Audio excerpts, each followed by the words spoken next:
Earth X, Earth 9997. Welcome to Earth 9997, or as it's more casually known, the Marvel Universe. But everyone's mutated and miserable.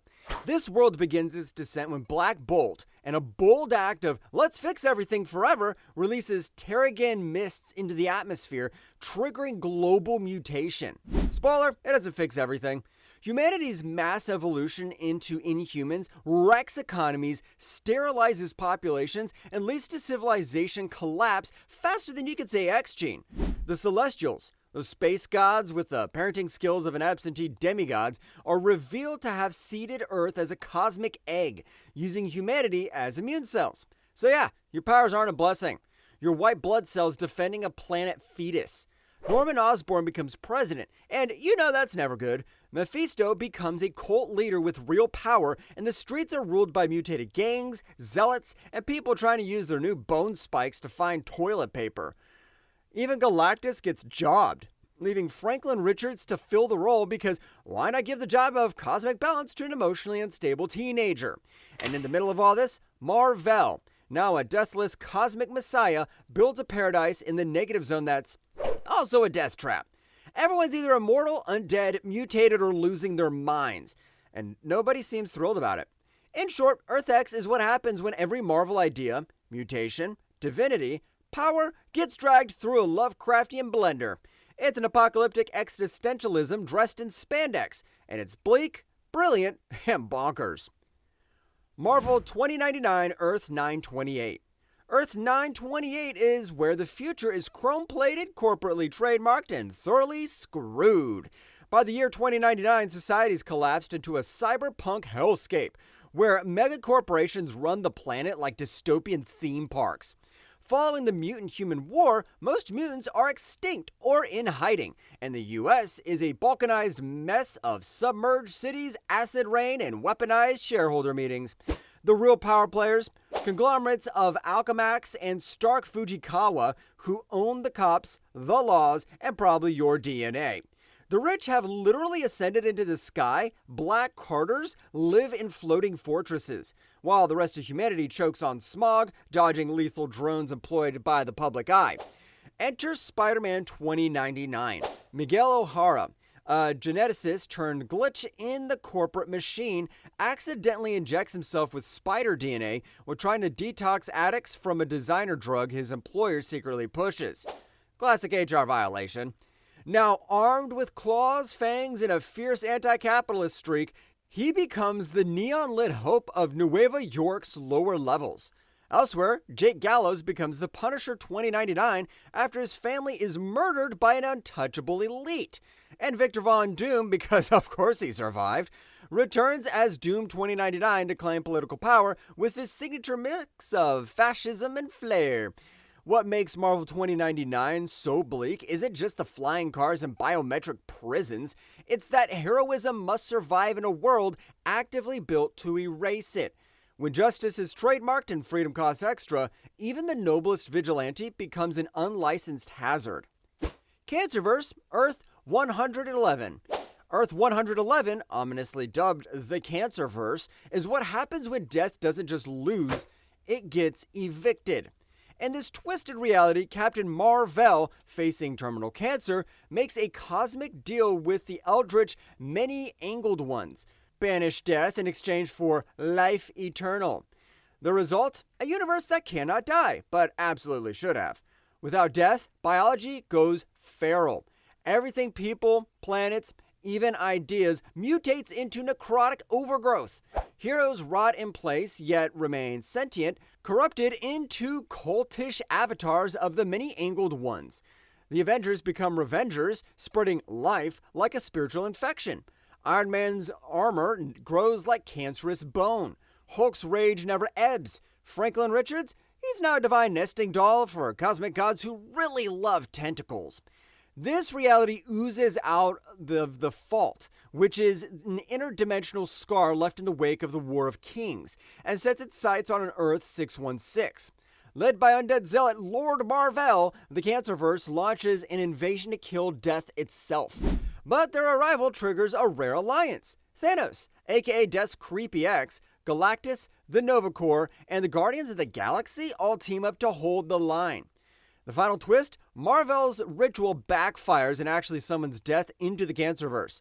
She strolls in like a goth ex-crash in a cult meeting, slays Mar-Vell and his corrupted legions, then vanishes.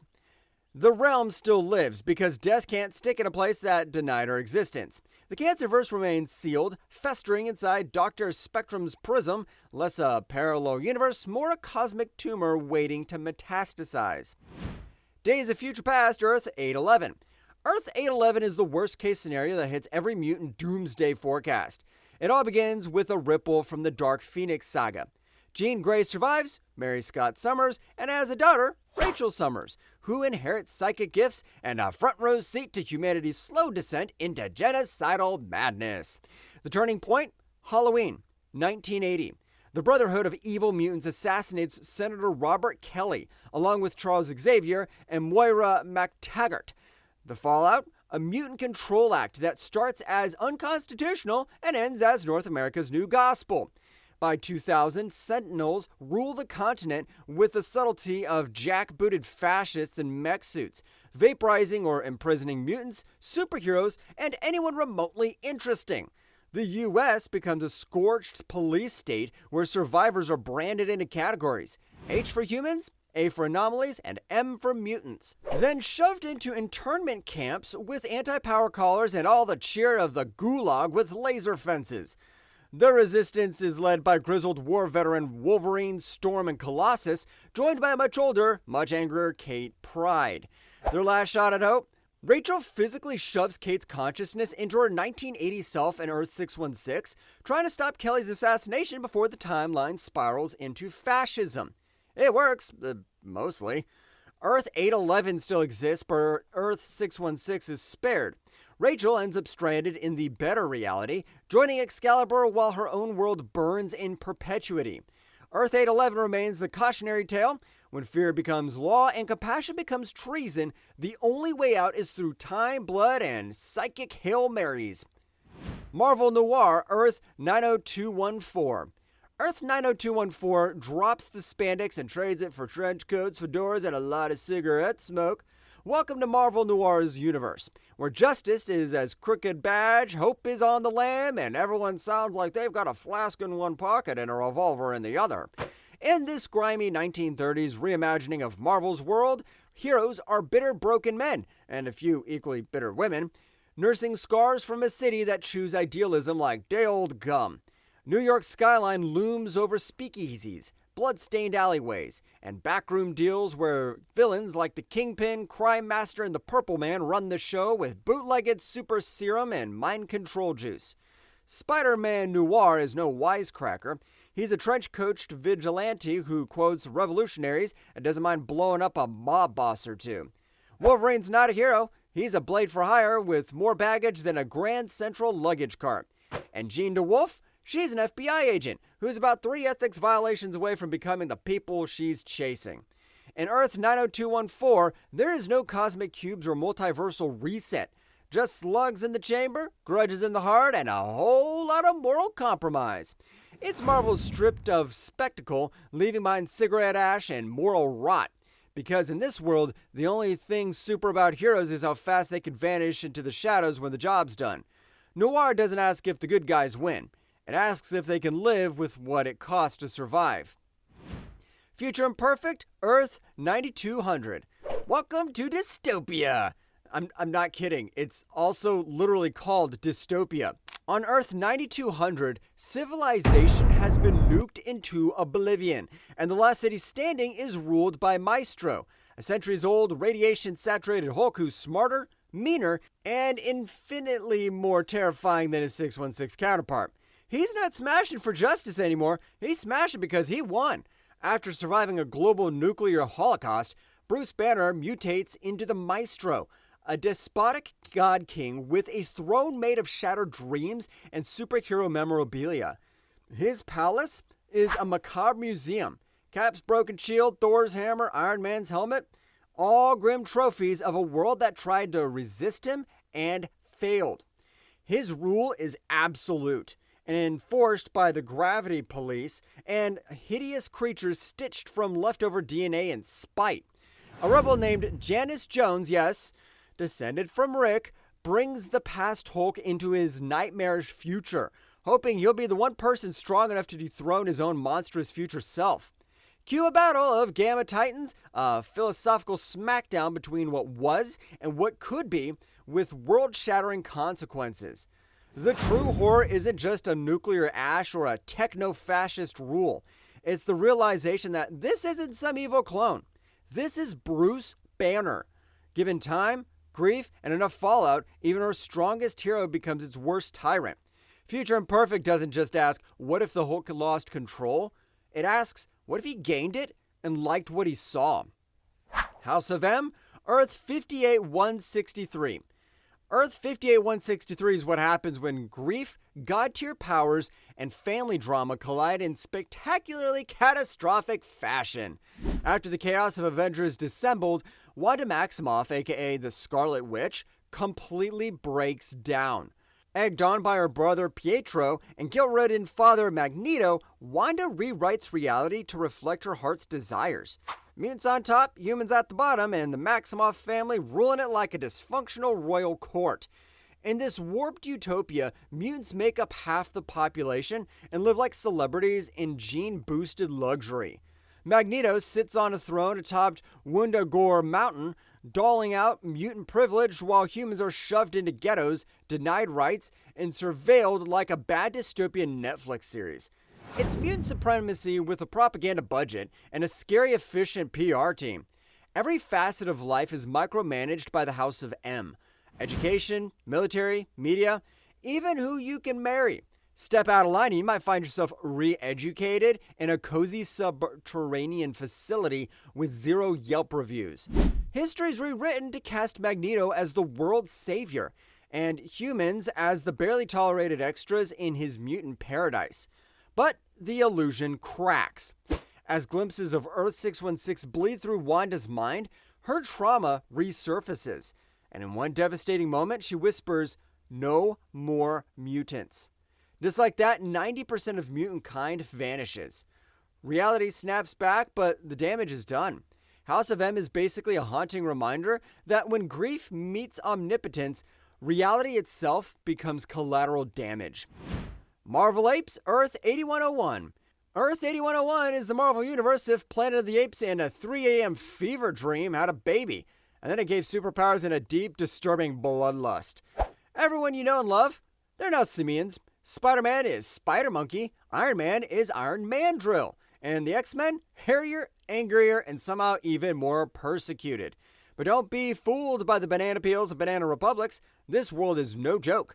Justice here comes with teeth, claws, and a lot of screaming. Villains are given one chance to repent. Decline?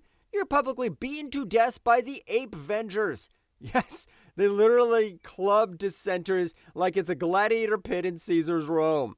Trial by empathy? Try trial by blunt force trauma. Gorilla Captain America is a fascist icon. Spider-Monkey has no qualms about lethal force. And Iron Mandrill runs corporate psyops campaigns to keep the masses docile. Even the vampires get in on the action. Baron Blood's fang-faced invaders sink their teeth into the last shreds of civility. When visitors from Earth 616 arrive, they don't find a silly alt-reality. They find tribal warfare, mutant programs, and gladiator death matches over food. This isn't a parody, it's a primal scream. Marvel Apes is dark, not because it's absurd, but because it shows a universe where intelligence doesn't civilize instinct.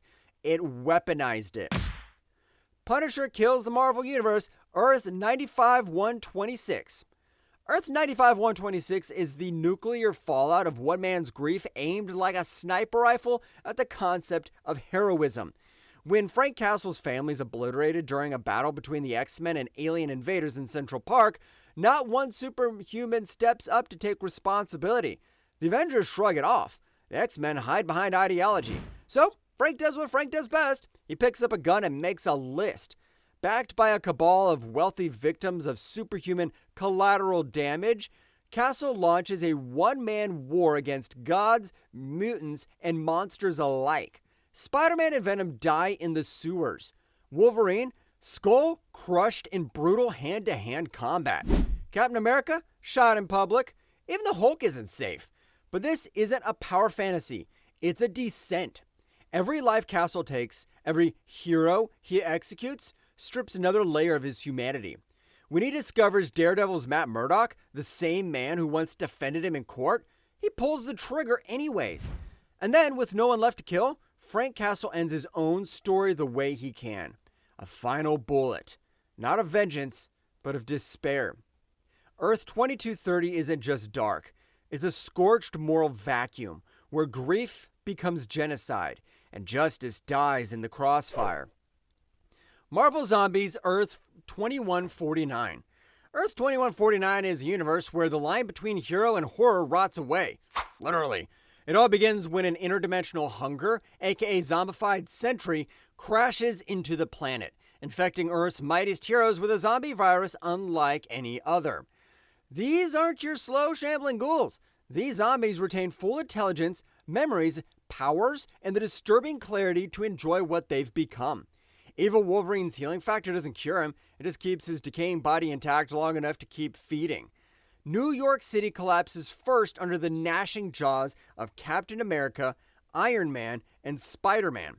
The infection spreads like wildfire.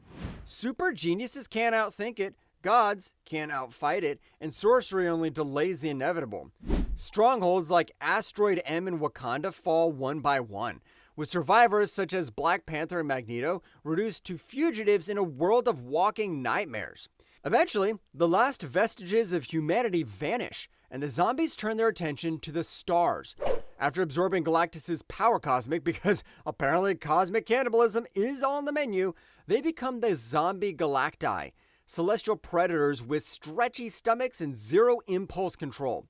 They roam the galaxy in makeshift space armor, eating planets like interstellar tapas and leaving behind husks where civilizations once stood. Earth 2149 isn't just terrifying because it's bloody, it's terrifying because it mocks everything superheroes stand for. The protectors of the universe didn't fall to evil, they fell to hunger, and they liked it.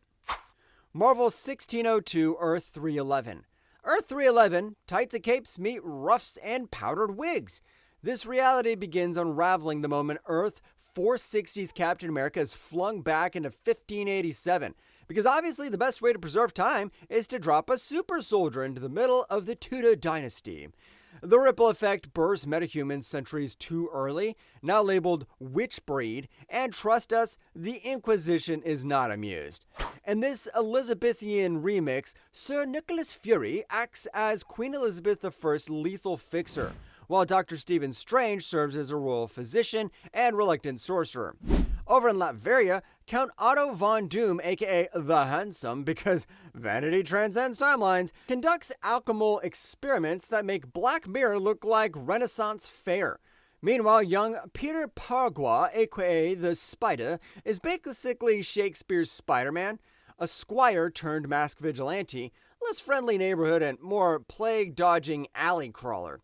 In the New World, Roanoke becomes a mutant refuge under Virginia Dare, who can shapeshift into a giant white griffin because symbolism.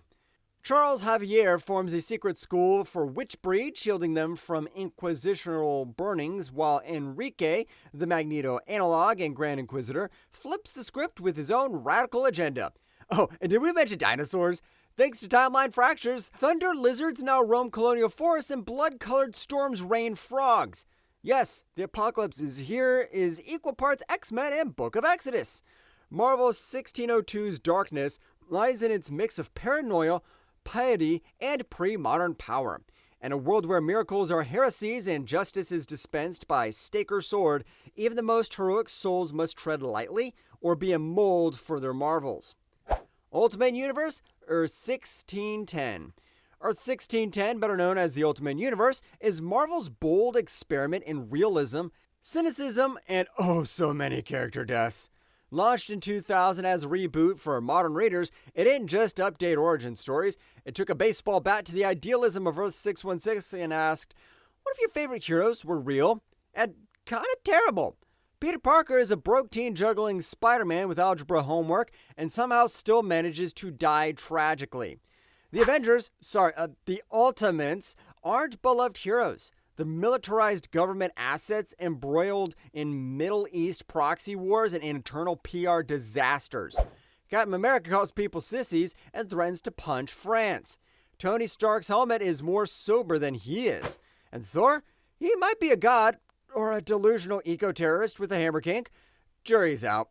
Meanwhile, the X-Men are a civil rights metaphor with the volume turned way up. Mutants are revealed to be man-made lab experiments, hunted like bioweapons and stashed in camps that make Magneto's blood boil, if he hadn't been unceremoniously decapitated.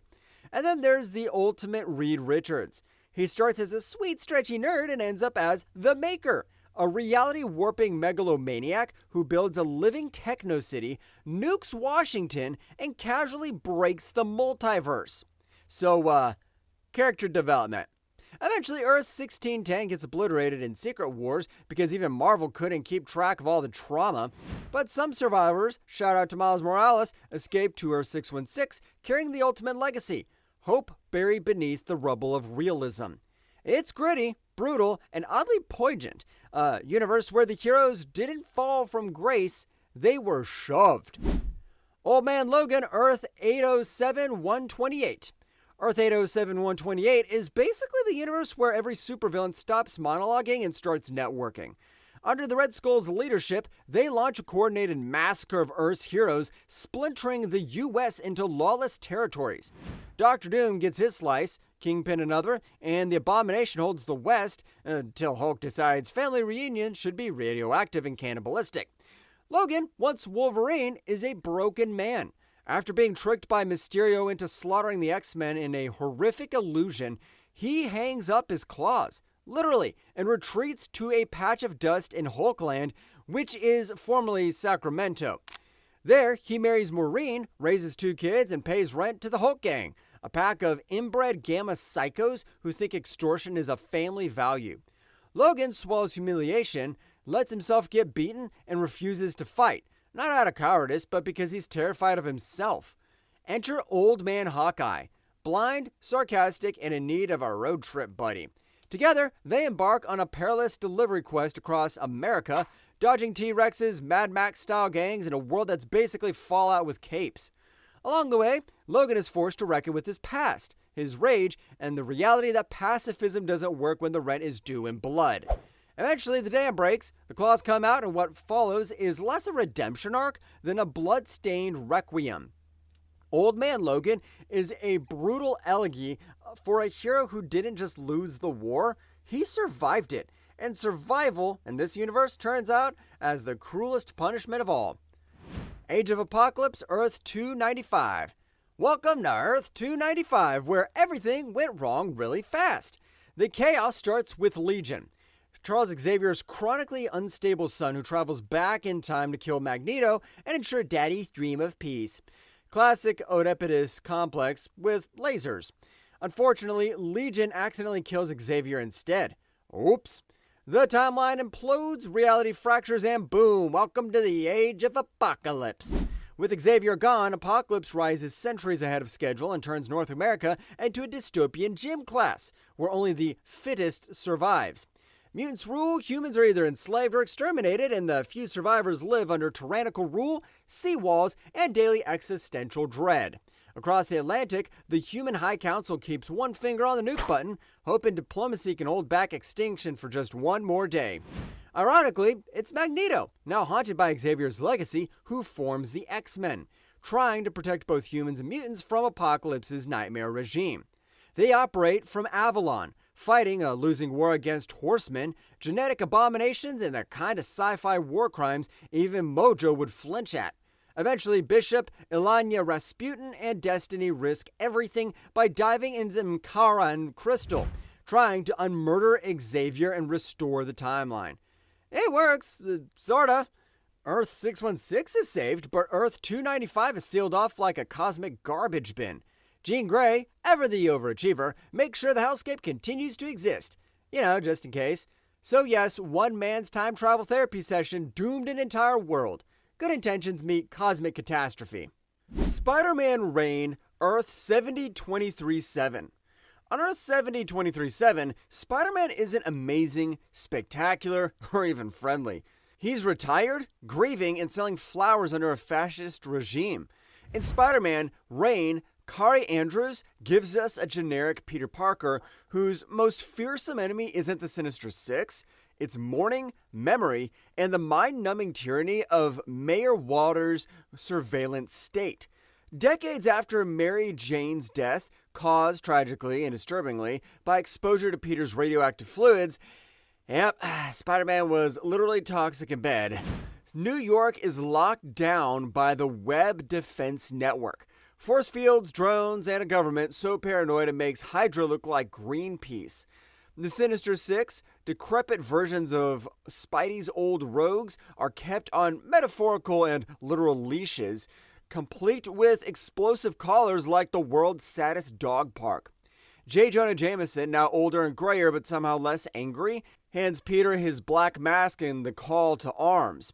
One bell toll later, and the spider is back, arthritis be damned. The city rallies, Spider-Man dies a hero, and the rest of the Sinister Six are reduced to chunky salsa via self-detonation. Peter's final showdown with Venom, now a man named Edward Sachs, reveals a plan to turn everyone into symbiote slaves, because apparently fascism needs a GUI upgrade. Spider-Man Reign is part The Dark Knight Returns, part Orwellian fever dream, and part midlife crisis in spandex. But beneath the gloom lies the message: even in a broken future, an old man in tights can still remind us that great power never retires, it just gets more tragic. I mean, in the end, Peter got murdered by getting his head crushed using Mary Jane's tombstone, so it's as tragic as it gets. Ruins Earth 9591. Earth 9591, grimly dubbed The Ruins, is Marvel's ultimate what if everything went to hell immediately scenario. Here, every origin story is birthed. A superhero in Earth 616 instead breeds deformity, madness, or death. Warren Ellis crafts this bleak mirror to Marvel's through the eyes of journalist Phil Sheldon, whose journey across the disintegrating America feels less like reporting and more like last rites for a dying world.